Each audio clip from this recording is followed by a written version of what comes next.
Welcome back to Creepy Cinemas, where we uncover the darkest corners of reality and explore the eerie, the unexplained, and the downright terrifying. In today's video, we delve into the fascinating world of unsolved mysteries that were unexpectedly solved through the power of social media. In 1984, 20-year-old Karen Harmon was found murdered in her small hometown in Texas. Despite extensive investigations, her case went cold, and her family was left without answers for decades. In 2018, a true crime enthusiast posted about Karen's case on a popular Reddit forum dedicated to solving cold cases. The post went viral, attracting the attention of amateur sleuths and professional investigators alike. One user, a former police officer, noticed a detail in Karen's case that had been overlooked: a specific tattoo that was not mentioned in the initial reports. This lead prompted the police to re-examine their files and reach out to the public once again. A former acquaintance of Karen's saw the renewed attention and came forward with information about a suspect who had since moved out of state. With this new lead, the police reopened the investigation and were able to gather enough evidence to make an arrest. The suspect, who had been living under the radar for years, confessed to the crime, bringing long-awaited justice to Karen's family. The case's resolution highlighted the incredible impact that social media can have in solving cold cases. In 1995, an unidentified young man was found deceased in a car crash in Virginia. Known only as Grateful Doe because of the Grateful Dead concert tickets found in his possession, his identity remained a mystery for nearly 2 decades. In 2014, a Facebook page dedicated to finding the young man's identity was created by concerned netizens. The page quickly gained traction, with thousands of people sharing posts and photos in hopes of identifying him. A key breakthrough came when someone recognized the facial reconstruction images posted on the page and linked them to a missing person report from South Carolina. The missing person's friends and family confirmed the young man as Jason Callahan, who had disappeared around the same time as the crash. DNA testing confirmed Jason's identity, providing closure to his family and ending the mystery of Grateful Doe. This case demonstrated the power of social media in reuniting families and solving long-standing mysteries. In 1987, 19-day-old Carlina White was abducted from a hospital in New York City. Despite an extensive search, she was never found. Carlina's parents lived for years without knowing what had happened to their daughter.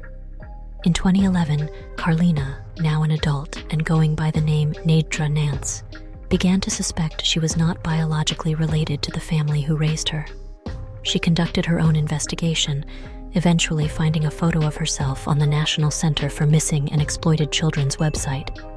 Carlina contacted the authorities, and a DNA test confirmed her true identity. Her story went viral on social media, bringing national attention to her incredible journey. The case highlighted the role of social media in reconnecting families and bringing awareness to missing person cases. In 2004, a man suffering from amnesia was found behind a Burger King in Georgia with no memory of who he was.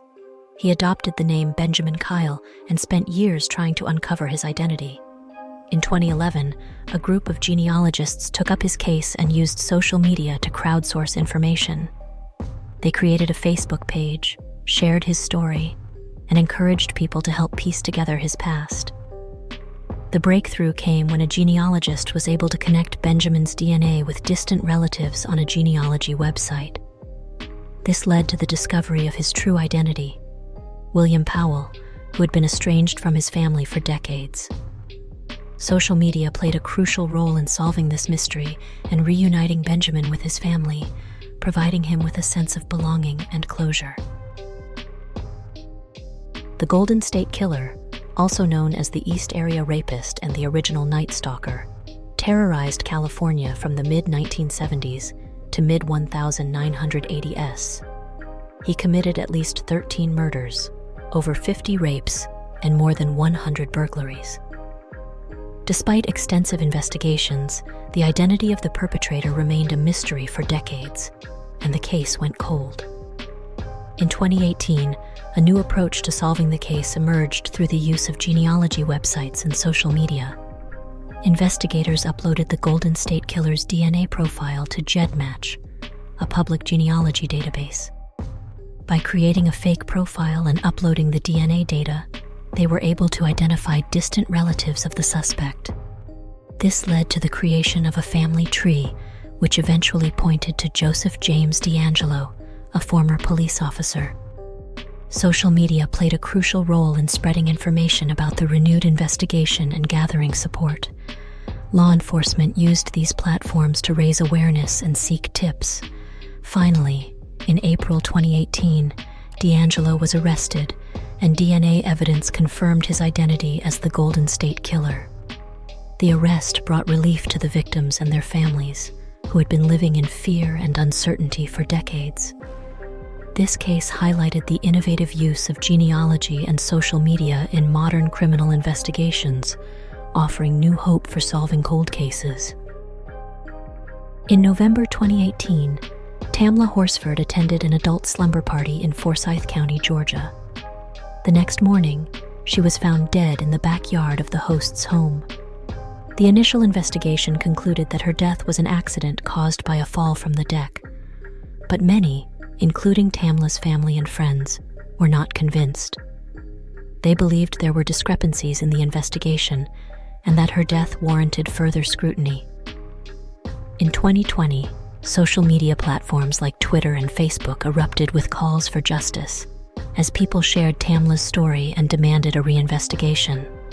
The hashtag #Justice for Tamla Horsford trended, drawing significant attention to the case.